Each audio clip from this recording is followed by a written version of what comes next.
देश विदेशबाट मलाई हेरिरहनुहुन्छ र सुनिरहनुहुन्छ सम्पूर्णमा म मङ्गोल ल्याबको ग्यालजेन्टिक बोर्डको तर्फबाट स्वागत गर्छु।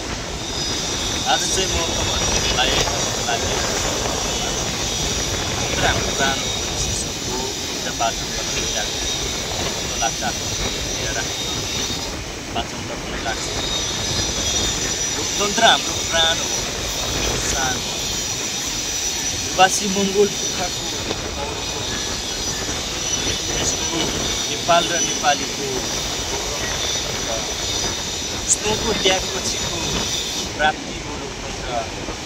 महामानव डाक्टर गोपाल गुरुङको गम्भीर हो।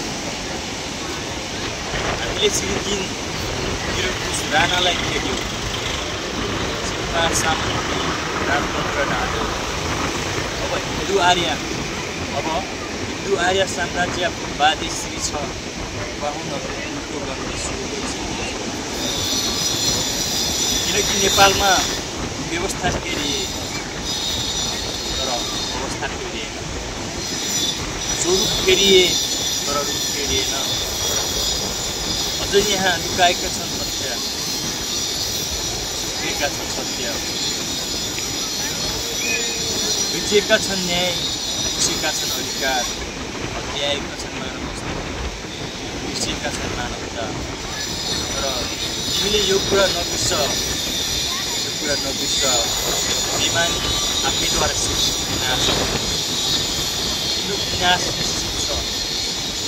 हामीलाई मृत्यु प्रिय, शान्ति अप्रिय भएको दिन, हामीले मानवता समाधान भएको दिन, हामी अस्तित्व या मृत्युको सत्य खाएर सामु दिएको दिन।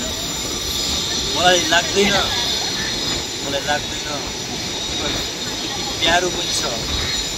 मलाई लाग्दैन जीवन त्यति प्यारो पनि छ। शान्ति दिएको छ जसले बदलामा मलाई लाग्दैन जीवन त्यति प्यारो पनि छ। शान्ति त्यति प्रिय पनि छ जसको बदलामा मैले दासको स्वीकार गर्नुहोस्। दुनियाँमा जन्मिन चाहन्छु।